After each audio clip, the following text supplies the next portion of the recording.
Let's be honest, daytime TV isn't exactly where you go for deep political insight. But somehow The View, a mid-morning talk show originally aimed at casual commentary and celebrity gossip, has evolved into one of the most politically influential platforms in American media, with millions of viewers tuning in each week and countless clips going viral on social media. But the women at this table aren't just sharing opinions anymore. They're shaping them, they're reinforcing them, and increasingly, they're limiting them. Now, to be clear, The View wasn't always like this. When Barbara Walters created the show back in 1997, her vision was simple but powerful, a space for smart women with different backgrounds and different perspectives to come together and debate the issues of the day. Think about that. It was a show built on the idea of disagreement, not hostility, not performance, but honest, respectful disagreement. But in today's climate, disagreement isn't just discouraged, it's demonized. And it's not just happening on television. And that leads us to the question we're asking today. Does The View have an echo chamber problem? Hopefully we get to the answer to that. My name is Mike Lusso, this is News Theory, and no brain rot here, so you have to watch a majority of the video because we believe in being informed. Timestamps are listed to help, or watch this at 2x speed. Also, please, for me, like this video and subscribe to the channel if you are also a fellow theorist. But now, let's get right into it. So a series of new studies show a disturbing trend in American political life. Democrats now express significantly more dislike toward Republicans than Republicans express towards Democrats. One study suggests that Democrats, driven by a moral emphasis on harm to disadvantaged groups, are more likely to view Republicans as inherently immoral for opposing certain policies. The study concluded that moral framing doesn't just invite disagreement, it demands hostility. And it gets worse. Another study out of the University of Pennsylvania found that both Democrats and Republicans dramatically underestimate the diversity of thought within each other's parties. They assume that every member of the opposing party thinks the same, believes the same, and votes the same. The reality, both parties are far more ideologically varied than we think. But when you don't see that complexity, when you assume the worst about the other side, you're left with outrage, polarization, and the complete collapse of public discourse. Which brings us back to The View. What was once a round table of diverse thought has become a monoculture of liberal groupthink, a place where conservative voices are either tokenized, minimized, or just entirely absent, where nuance goes to die and political narratives are served up with a side of smug applause. And while The View may not be a sacred institution, it's watched by a massive loyal audience. The View has seen fluctuations in viewership over the years. From 2022 to 2023, it averaged 2.3 million viewers. In November of the 2020 election, it averaged 3 million viewers. More recently, The View has experienced year-to-year increases. Specifically, it saw a 6% increase in total viewers in 2024 and 2025 season compared to the previous season. The show also had its most watched second quarter in 5 years during the second quarter of 2025, with 2.4 million viewers. So now you have millions of people who tune in to essentially reaffirm their political bias. Now you might be saying, well, Mike, echo chambers aren't exclusive to left-leaning platforms, and you are correct in that statement. But it is a well-known issue that the left struggles heavily with interacting with their political opposites. I mean, Gavin Newsom has even acknowledged this in a past interview he did with Charlie Kirk. I would make a more provocative argument that you wouldn't necessarily resonate with, which is that you guys have not built the intellectual muscle over 30 years because you all agree with each other all the time. We're talking about primary challenging some of these senators that were meeting Zelensky last week. The Democrat Party would never do that. Well, there's a singular one on the left, which is Pod Save America, which is just like a bunch of Obama bros agreeing with each other for 90 minutes and saying that we're not very smart. And, you know, and so anyway, but I appreciate it. No, but objective truth, right? I mean, you just dominate this media. And the CEO of the popular YouTube channel Jubilee has also reported that even they find liberals, progressives, and Democrats hesitant to interact with those they disagree with. One critique that we actually have heard a lot about Jubilee is, why are you featuring so many Republican pundits or so many big Republican voices, but not as many Democratic voices? And it's something that frustrates me because I agree. The reason was that when we were going out into these spaces, we found such an appetite from the right to say, absolutely, no questions asked, I'll be there when you want me to be there. I'll travel to you, etc. And then when we were speaking with folks on the left, there was a huge hesitation, and this is a generalization, but by and large, there was a, I don't know if we want to do that. Can you give us all the questions in advance? Can we carefully edit it? And it was such a different initial kind of paradigm by which we were talking with them. But I think since the election, we're starting to see a lot of differences, which I really welcome, and we're hoping that both sides will participate. And we are seeing this same issue with The View, but in reverse. And you'll see what I mean. So today we're pulling back the curtain. We're going to examine how The View lost its balance, how it pushed out dissent, and how it became a liberal echo chamber. Let's start with the cast. Right now, The View features Joy Behar, Sunny Hostin, Whoopi Goldberg, Sarah Haynes, and Anna Navarro. On paper, the addition of Alyssa Farah Griffin, a former assistant of President Trump, is supposed to bring some ideological balance to the table. She's often labeled the conservative voice, but let's not kid ourselves. Griffin spends more time agreeing with the panel than challenging it. But I thought the next 4 years would be the Republican Party rebuilding and becoming something I could believe in and turning the page on Donald Trump. And it didn't do that. So this weekend, on Saturday, for the first time in my life, I voted for a Democrat. Yeah. Her conservatism is more aesthetic than ideological, a kind of brand-safe opposition that doesn't rock the boat too hard. This wasn't always the case. The show does have a history of including actual conservative or center-right women like Elizabeth Hasselbeck, Jedediah Bila, and of course Meghan McCain. And while each of them came with their own baggage, one thing was always true. They were there to push back, to offer a different take, and almost always they paid the price for it. Take Hasselbeck, who often found herself outnumbered and interrupted whenever she voiced conservative positions, especially on national security, religion, and family values. Terrorism, these terrorists seem to be criminals in the world. They don't really belong to a country, so maybe they should be treated like civilians, and this is a criminal trial. No, wait a second. Never be treated like our civilians. I'm trying to get to the bottom of it. Terrorists who need a home. Nobody's saying that, Elizabeth. Stop it. Stop it. Then there was Jedediah Bila, who was often at odds with the panel during the Trump years, even though she didn't support Trump personally. But that didn't matter. She was conservative adjacent, and that made her a target. But the vaccine does not prevent you from getting COVID and does not prevent you from transmitting COVID. Oh, my goodness. Reality, No, and we have seen that. that's not so. Come on. No, you've been at Fox TV too long. Joy, you don't have to listen to me on that. You don't have to listen to me. You can listen to the director of the CDC. You can look at the CDC's website. That is why masks were reinstated for people who were vaccinated, because they said, and they admitted, they came out and said, for this Delta variant, transmission is going to be a thing for vaccinated and unvaccinated people. So I'm not opposed to the vaccine, but I am opposed to the mandate 100% on the grounds of science. People have died from COVID, including Manny's in-laws. And we've been friends a long time, but Manny's parents, I just don't understand why you would choose to prioritize your personal freedom over health and safety of others. And I just really don't think that we should allow this kind of misinformation on our website.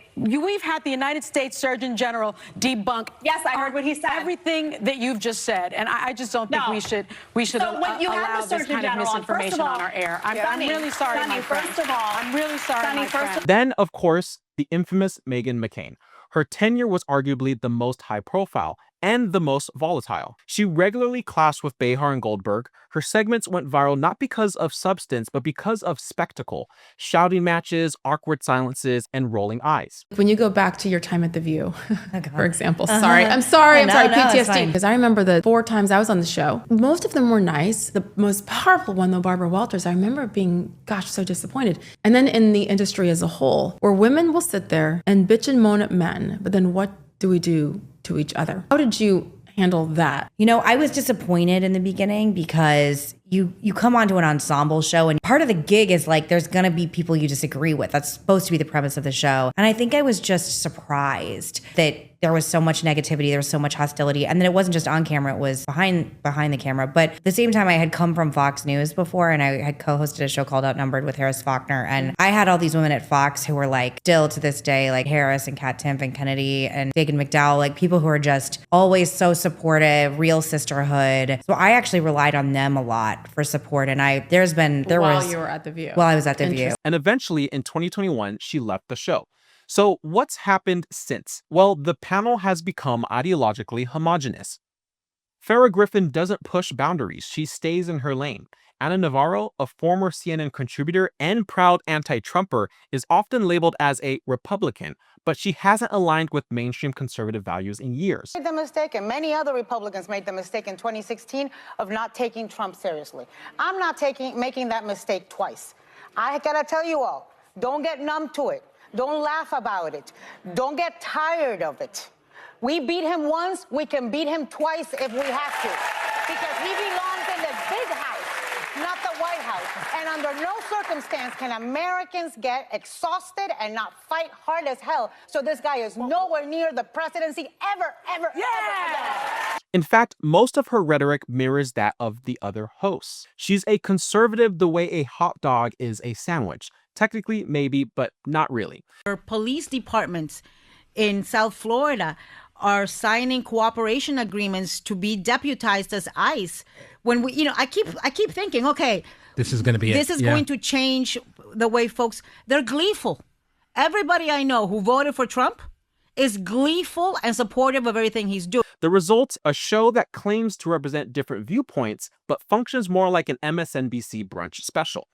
It's a place where every issue is filtered through a progressive lens, and every disagreement is carefully sanitized. And if you think that's just an accident, think again. Multiple reports over the years have suggested that the View's producers have struggled to find and keep actual conservative voices. Why? Because the format punishes dissent. The audience groans, the panel bullies them, and it goes against the brand they've created. But what do you guys think? Does The View even want discussion, or does it simply want affirmation? Let me know in the comments below. He's just this crybaby with this complex of victimhood, right? Here he is, this billionaire, supposedly, there's this, there's that. All he does is bitch and moan and complain and whine and nag. He's a very small man. He's a very small Well, fortunately, I don't know how small he is, but I know he's not big enough to be president. Now, conservatives have argued that The View is fundamentally anti-Trump. And no matter what the news cycle is, no matter what topic is up for discussion, somehow the conversation always circles back to him. He knows nothing about the economy. He just decides, as a narcissistic disorder would, I know better than anybody. Forget about the economists who know better. Whatever happens, I feel like we're in a very historic moment. You either will have the first woman president or a convicted felon. Yeah. And so it's historic in that way. Joy Behar, one of the show's longest-running hosts, has built her modern career around hating Donald Trump. At one point, she even said this. You're not voting for Republicans. You're voting for a cult. Remember that. It's a cult. It's not Republicans anymore. This is what people would call Trump derangement syndrome. Trump is not just a political opponent to The View. He's the permanent villain in an endless melodrama. Sunny Hostin once called Trump an illegitimate president. But I remember calling him an illegitimate president, and that was wrong. I should not have said that, because he was not an illegitimate president. But that was how you felt. And when she tried to walk it back, Behar shut her down, literally stopped her mid-apology to say, He did not coordinate with the Russians. And that's where I think I was wrong, and I think You don't know that. other people But were you don't wrong. know that he wasn't talking There was an to Putin. investigation. It's not just hostility, it's enforced dogma. It doesn't seem like anyone on that set can even pretend to make a more nuanced view without being corrected. Even policy debates turn into Trump-bashing marathons. Immigration? Somehow Trump's fault. Inflation? Blame Trump. Climate change? Probably Trump again. It's a political Rorschach test. No matter what inkblot appears, they all see the same orange man staring at them. This obsession has reached almost comical levels. When Republican politicians appear as guests, they're treated like defendants in a trial, not invited guests. So you say that you're a Republican and you'll vote for whoever the Republican candidate is, even though we've... Yeah. I glean from what you've been saying that you don't respect him and you think he's stupid, but you're going to vote for him anyway. But but that's okay, because you're into policy and the party. I get it. All right. I want a fundamental change. American president, African-American vice president. We've had 2 African-Americans to be secretaries of the state.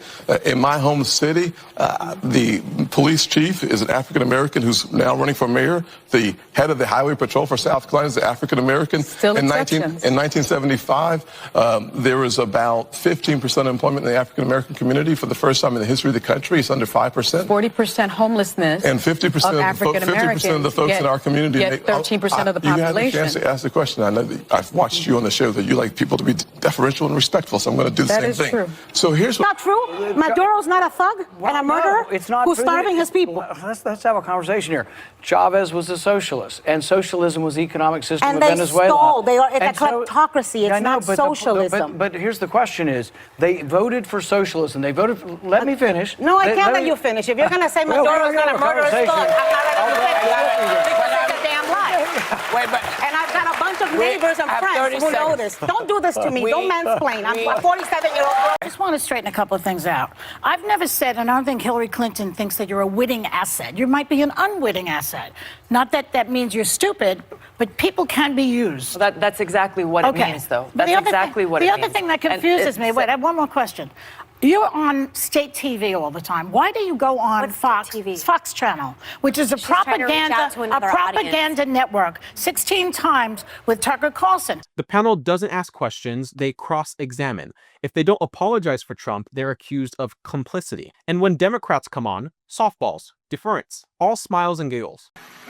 All the projects, the benefits. How do you lead the world without having the best infrastructure in the world? How do you lead the world without having the best healthcare in the world? How do you lead the world without having the best education system in the world? How do you lead the world when you don't have that done? Our entire political system revolves, frankly, around rich men. And rich men are not the center of my universe. Working families are. And that is controversial. In the next election, there'll be a hallelujah moment in the Supreme Court where we discover the Constitution, the Bill of Rights, and the limits on it.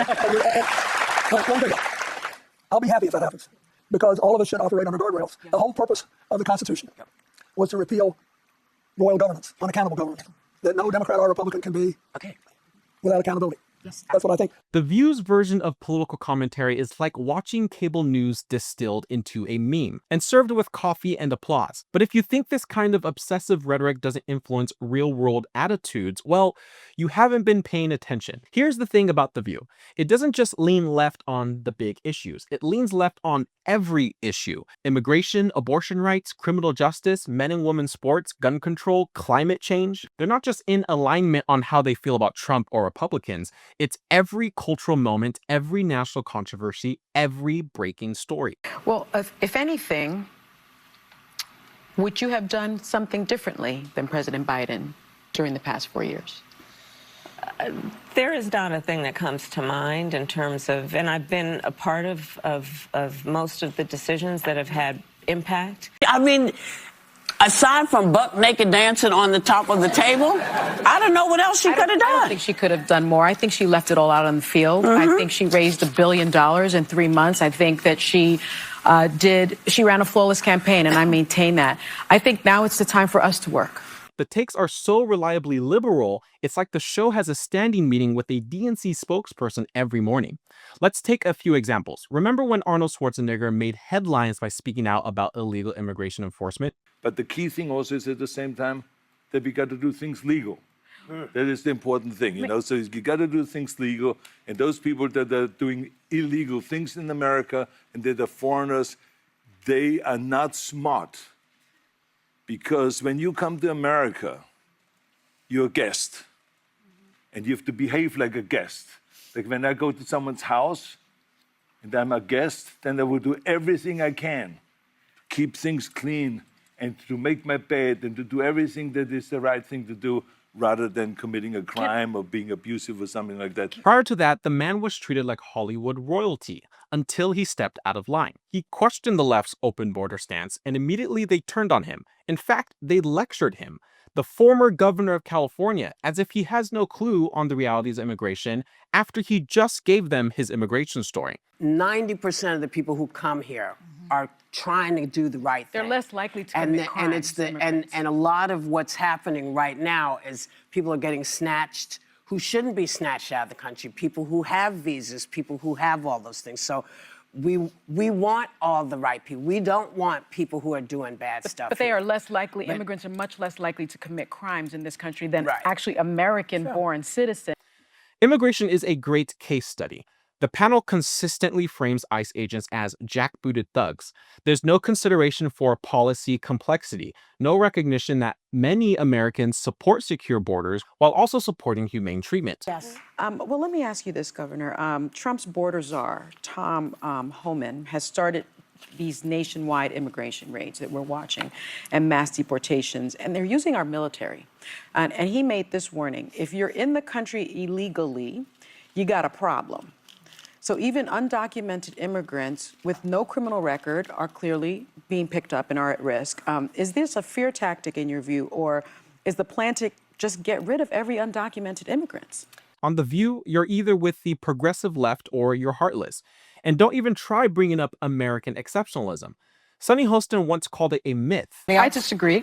All right. I think that I'd like to reframe the conversation. I think Bernie Sanders is wrong. I think the more relevant question actually is, what is wrong with America?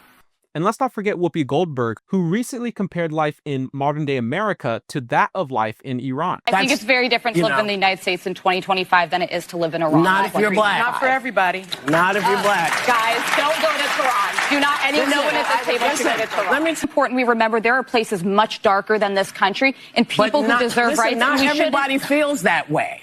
Not everybody feels that way. These aren't isolated instances of bias. They are habitual patterns. The panel sees the world through a very specific ideological filter, and every major issue is shoehorned to fit that filter. Now, this isn't just about leaning left. It's about twisting facts, cherry-picking data, oversimplifying issues to fit a pre-approved narrative, and in some cases, outright getting things very wrong. Let's talk numbers. According to a 2023 report by Newsbusters, The View delivered 36 legal notes and retractions in a single year.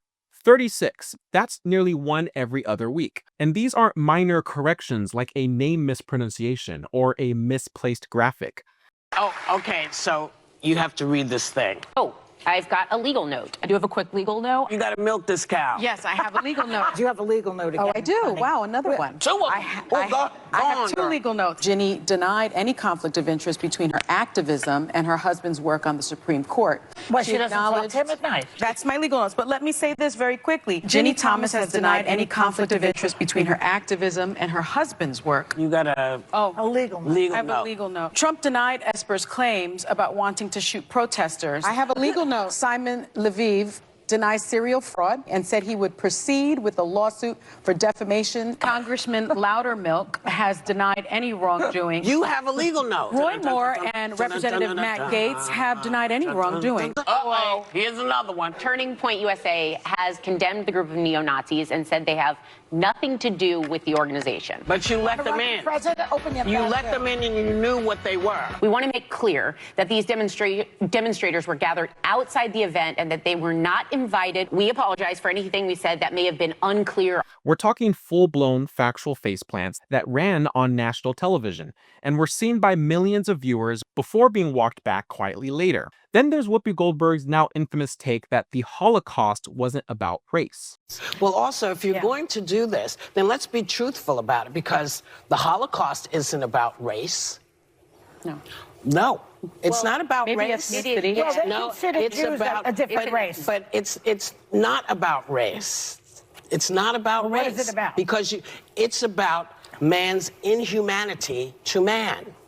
That's what it's about. But it's about white supremacy. It's Well, about but going it's not- after it's Jews not about and ideal race. gypsies It's and But these are two Romans. white groups of people. Well, they How were do we after black They people didn't see too. them as white. And they were But after you're missing the homosexuals. point. You're Yeah. missing the point. Yeah. The minute you turn it into race, it goes down this alley. Let's talk about it for what it is. It's how people treat each other. That comment got her suspended, but it shouldn't have even made it to air. It revealed a disturbing level of ignorance from someone who claims moral authority in every other discussion. The backlash was immediate from historians, Jewish organizations, and even her own viewers. But on The View, accountability often comes too late, if it comes at all. And when corrections are issued, they're warped in legalese or buried in offhand remarks. Legal wants us to clarify. Just a quick correction from yesterday. Sonny, you have a legal note. I do have a legal note. Thank you, Whoopi. Matt Gaetz has long denied all allegations, calling the claims, quote, invented.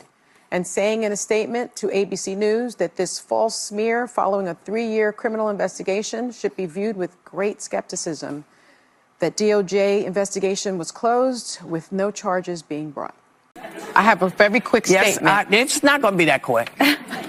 Pete Hegseth has denied any wrongdoing. His lawyer said he paid the woman in 2023 to head off the threat of a baseless lawsuit. No charges were ever brought. That's the tone. There's rarely any serious introspection or public acknowledgement of how they often get things wrong, or how damaging that misinformation can be. The thing is, people believe this stuff. They watch The View and walk away thinking they've learned something, when what they've really absorbed is a skewed, incomplete, and often inaccurate version of reality. And because it's delivered with confidence, applause, and a sense of moral superiority, it sticks. Bad facts delivered righteously are harder to dislodge than good facts delivered hesitantly. Worse yet, many of these missteps conveniently target the same group every time: Republicans, conservatives, moderates, and anyone who questions progressive orthodoxy.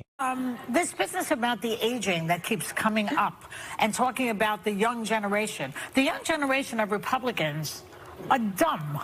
You've got that Vivek Ramaswamy. You've got Marjorie Taylor Greene. You've got, wait a second, Lauren Bubblehead, Matt Gaetz. But you have all these people who went along with the insurrection, who believe that Trump won. Oh, Marjorie's out there. Oh, Trump won by a landslide. They're liars, and they are the new generation of the Republican Party. Do you want that? No, and I don't think that. Now, that's not a coincidence. That's a trend. And when your factual mistakes all swing in the same political direction, it stops being sloppiness.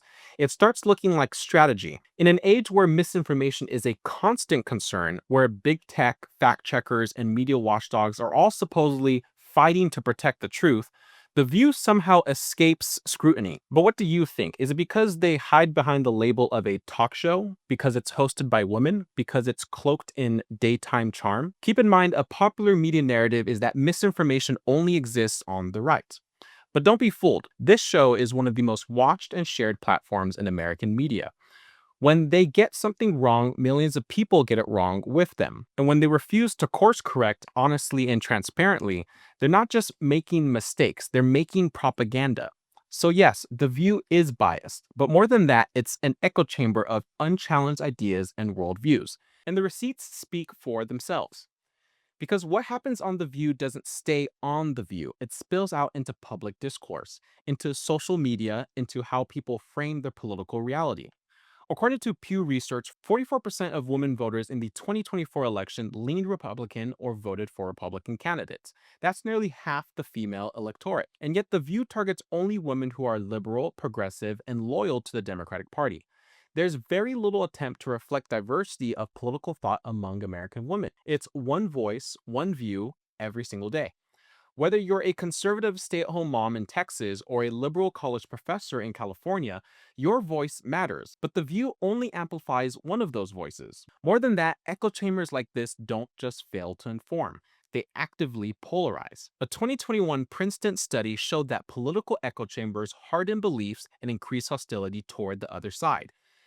While another study from the American Political Science Review found that repeated exposure to one-sided partisan media significantly reduces openness to dialogue.